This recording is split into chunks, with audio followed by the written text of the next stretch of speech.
زیماد از قبیله ازدی شنوعه در تاریخ با نام زیماد ازدی مشهور است. یادم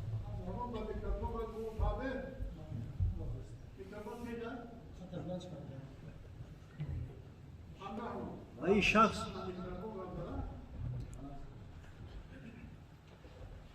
کسبش رقیه‌خوانی بوده است. کسایی که مجنونن جین یور شوشیده است نزد یمی می‌آوردن و می‌خوانده است. در هر یک ملک کشور همین رقیه‌خوان‌ها همیشه بودن هستند. گمان میکنم تا روز قیامت باقی میمونند. بسیار شخصیتی معروف هم بوده است. در همون ملک خود خیلی شهرت هم داشته است. یک روز خبری به گوشش میرسد که در مکه مکرمه در میان قریش از فرزندان عبدالمطلب که سرور قریش بود یک مرد به بیماری جنون مبتلا شده است. جین یور شده است به قول امروز. این زیماد اندیشه کرد گفت از اشراف زاده ها بوده است. اصلا قریش در میان عرب یک شهرت خاصه داشتند. اینا را مجاوری خانه خدا گفته بسیار احترام میکردند. حتی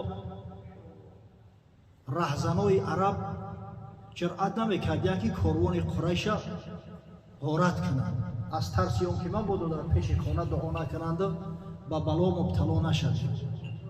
خانه خدا را تمام مشرکان میدونستند که همین خانه الله است. از شریعت ابراهیم علیه السلام فقط همین عظمت و بزرگداشتی همین خانه مونده بود خلاص. خاصتا فرزندای عبدالمطلب هم میدونه که سرور قریش است. عبدالمطلب یک شخصیت معروف و مشهور است در میان عرب. حتی وقتی که همون ابرهه حاکم یمن در سال تولد پیامبر صلی الله علیه و سلم چندین قبایل عرب شکست داده و تا به نزد مکه رسید، تا همین بطن محصر میگه امر کرد گفت رهبری قریشی ها را دعوت کرده قطیش من اینجا یک گبزنان کنم پیرگوار کنم. رفتن میگه عبدالمطلب صدا کردن. عبدالمطلب وقتی اومد یک مسافد بسیار نورانی ریش کلان داشته است، بسیار با صلابت بود. همین میگه در قلب ابرهه یک دهشت داخل شد، از جاش پرید خیست و احترام گرفت اون شخصی را که اگه برای ویران کردن ملکش اومده است در پهلو شنون. گفت یا شیخ همین محبت در قلبم جا شده است، نمیدونم چی وهیمه داری که اگر قسم به الله گفت هرچی از من طلب کنی مضایقت نمیکنم، هر کاری از دستم میآید طلب کن اجراش میکنم. ابرهه گمان کرد که اوزی التماس میکنه که همین خانه کعبه را ویران نکن. این بدبخت ابرهه به خاطر ویران کردن خانه کعبه اومده بود. اما عبدالمطلب در جوابش گفت لشکریات 200 شتری مرا گفت غارت کردیم به یغما بردیم همون شترا ما بر بگردم.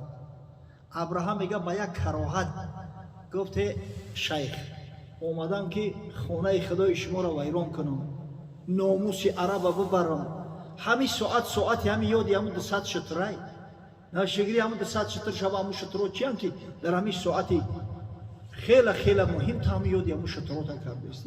میگه عبدالمطلب به همون صلوات گفت که او خانه صاحب داره، من ترا به خدای همون خانه حواله کنم، جزای ترا هم صاحب خانه میتم. او شترا را صاحبش ما هستم و اون مالی خدمت طلب میکنم، مال ما بوده. ببینید عبدالمطلب بسیار شهرت داشته است، در میان عرب ها بسیار مشهور بود.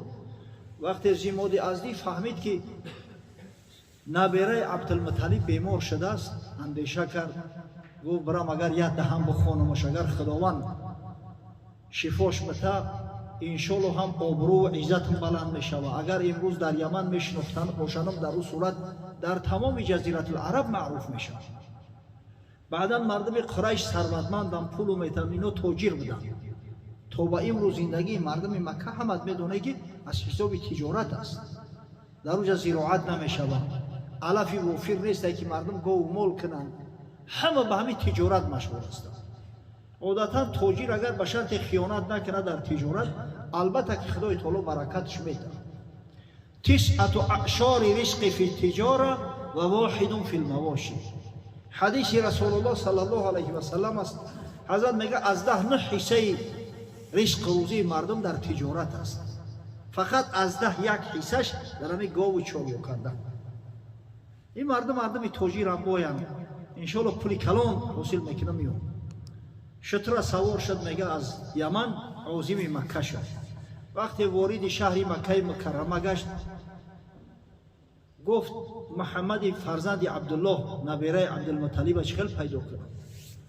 نشانش دادن یک مرد زیبا صورت زیبا سیرت در نزد خانه کعبه بسیار حرکت های جالب میکرد. حضرت نماز میخوند است. این هم نمازی را که ما شما معنوس هستیم الحمدلله میخونیم. اما برای عرب ها یک چیزی عجیب بود، فوق العاده نادر بود. ببینید همین نماز بسیار زیبا است. ای پهلو تماشا کنی یک آدم اگر خشرو نماز میخونده باشد آدم راحت میکنه، کیف میکنه. زیبا تماشا کرد حرکت های موزون رسول خدا صلی الله علیه و سلم. الکی در دلش یک جرقه پرید است که چه حرکت های زیبا باشد، عجب حرکت های خشرو. میگه وقتی حضرت سلام داد در پهلوش آمد نشست گفت یا محمد صلی الله علیه و سلم من زیماد هستم، زیماد ازدی، شاید نام شنیده باشی. من رقیه خانم، همی کسبم رقیه خانی های به خاطر تو آمدم. شنیدم که بیمار شده، همین قوم از بروز شکایت میکنن گوشی فلک کار کردیم که با توی ما را هر گپ میگه، گذشته همون نادان میگه. چی میشه و اجازت بتیم یک دهم بخونم. اگر خداوند شفات بده انشالله هم جونک خودت خلاص میشه و از همون جین. هم قوم ایتره ها میوبن، هم من صاحب ده تنگ پول میشم برای فرزندم یک سوغا و دستاویز میبرم. چی میگوی در همین پیش نهادی من؟ اول یک کس همین دهت رو بیاید و بگه تو دیوانه ای، چیش میگوی؟ در همین دهنش یک مشت میزنی.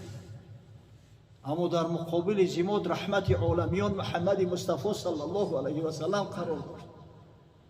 پیغمبری که خداوند میگه و ما ارسلناک الا رحمتا للعالمین، ما ترا برای رحمت عالمیان مبعوث کردیم به پیامبری ارسال نمودیم. حضرت یک تبسم بسیار شیرین داشت، تبسم میکرد همین دندانای پیش همین 4 دندان پیش شکاری نمودار میشید. حضرت تبسم کرد گفت یا زیماد گوش به انداز که من چی میگم. ان الحمد لله نحمده و نستعینه و نستغفره و نؤمن به و نتوکل علیه و نعوذ بالله من شرور انفسنا و من سیئات اعمالنا. من یهده الله فلا مضل له و من یضلل فلا هادی له و نشهد ان لا اله الا الله وحده لا شریک له و نشهد ان محمدا عبده و رسوله. اما بعد. خلاص این همی خطبه زیبایی که هر جمعه از زبان خطیبا میشنویم. خطبه ای که همگی از همین 2 جمله عبارت است. از پیامبر خدا صلی الله علیه و سلم برامون میراث مونده است. اکثر کل کتاب‌های اسلامی با همین خطبه شروع میشود. خطبه های نماز جمعه باز هم تکرار شود به همین خطبه دارن. در همش خطیبان میخونن. با یک بار حواسمندی ظاهر نمیکنیم، انتریسوات سر نمیکنیم که همین چی معنی داشته باشه. اقلا پیش همون ملو نمیریم یا دهم بپرسیمش که همین این الحمد لله نحمده و نستعینه و نستغفره و نؤمن به و نتوکل علیه چی معنی داشته باشه. ببینید زیماد باری اول خطبه را شنیده است. این مردک مشرک بود اما با دقت گوش میکرد. چنان تأثیری در وجودش گذاشت یک لحظه ایستاد گفت ترا به خدا قسم یک بار دیگه تکرار کن. حضرت باز همین خطبه را از همین ابتداش تو همین اما بعد یک بار دیگه تکرار کرد. زیماد گفت قسم به خدای کعبه این سخن سخن جن نیست، این سخن سخن شاعر نیست، سخن کاهن نیست. یا محمد گفت قسم به الله گفت سخن از قاموس بحر تجاوز کرد گذشت. چه بگم که من هم مثل تو مجنون شم، مجنون الله بشم، مجنون رسول الله صلی الله علیه و سلم بشم. این بسیار نعمتی بزرگ است سبحان الله. مجنون خدا شدن، دیوانه راهی پروردگار شدن، دیوانه در عشق محمد صلی الله علیه و سلم شدن.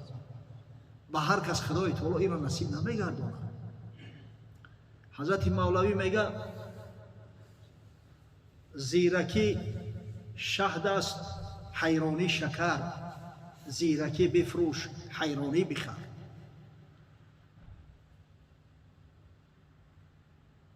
قصرهای جنتی را ساختن، خردکاری های علمی هندسه یا نجوم و علمی طب فلسفه که تعلق با همین دنیاستش، ره به هفتم آسمان بر نیستش. تمام این علوم دنیوی، تمام این کار و بار، تمام این هنرها همه به همین دنیا تعلق میگیرند. این همه علمی بینای آخر است که امادی بودی گاو و اشتر است. علمی راهی حق، علمی منزلش، صاحب دل داند آن را یا دلش. عقل قربان کن بر راه مصطفی.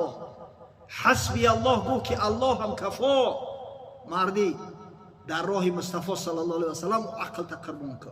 عقلکی تیسر بگذار، پیروی سنت شریف محمد صلی الله علیه و سلم باش، پیروی شریعت غراش باش. اکثر اهل الجنت البلهه پسر، بهر این گفته از سلطان البشر.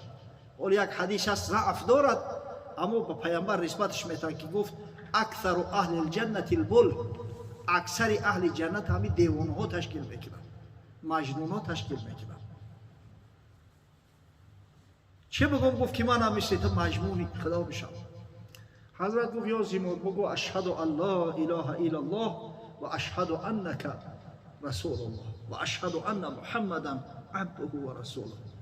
زیمود خیست در رز خونه کعبه، آخ خدا که بتت نمیگه بچه کی کلمه شهادت در پیش حضرت به زبان راند و نامش در صفحه صحابگان بزرگ پیامبر صلی الله علیه و سلم ذکر شد.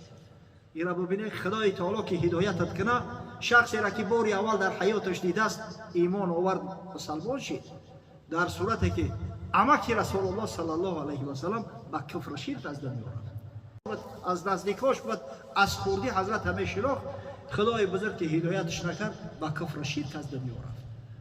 برای همین خدا را شکر کنید برادرای عزیز. همین که الحمدلله رب العالمین اهل مسجد هستیم، اهل نماز و سجده هستیم. همین که الحمدلله تا نصف شب در مسجد ختم قرآن میگذاریم. با خدا قسم هدایت پروردگاره. اگر هدایت خدا نباشه این غیرت انسان از پیش خود کرده نمیتونه. کاری هر بز نیست خیرمن گفتن، گاوی نر میباید مردی کهن. همیشه از خدای تعالی طلب هدایت کنه. حضرت خداوند تاکید کرده است یا عبادی کلکم ضال الا من هدیتم. ای بندگان من، شما همه گمراه ها هستید مگر کسایی را که من هدایت کردم. فاستهدونی اهدیکم. پس از من طلب هدایت کنه، من شما را هدایت میکنم. خداوند بندهایی را که هدایت کردی هرگز نگذار که شیطان ملعون از راه بزنه شد. پروردگار راه مسجد برامون آموزاندی، محبت نماز جماعت در قلبمون جا کردی. خدایا فردا روز قیامت وقتی که از نعمت‌ها سوال میکنی، زبانمون به گفتن این که خدایا اگر چند بسیار عمل‌های ناقص دارم اما سعی کردم که 5 نماز در خانه‌های بزرگ در مساجد با جماعت مستحبه ادا کنم، به زبانمون برام. خدایا در همون ساعت‌های مشکل، در ساعت‌های وزین، در ساعتی که غیریت دیگه دستگیر دسترسی نداریم، همین ختم قرآن روزه ماه شریف رمضان برامون شفیع و مشفع قرار ده و شفاعتشون به درگاه بی‌نیازت بپذیر. پروردگار این مسجد زیبا را به نور ایمان نمازگزاران همیشه مزین و منور کنید. خداوند قاری‌ها را که خدمت مسلمانان را میکند، پری پروازشون از فضای اسلام هرگز منقطع نگردان. ربنا آتنا فی الدنیا حسنه و فی الاخره حسنه و قنا عذاب النار. آمین یا رب العالمین. خدا حفظ کنه.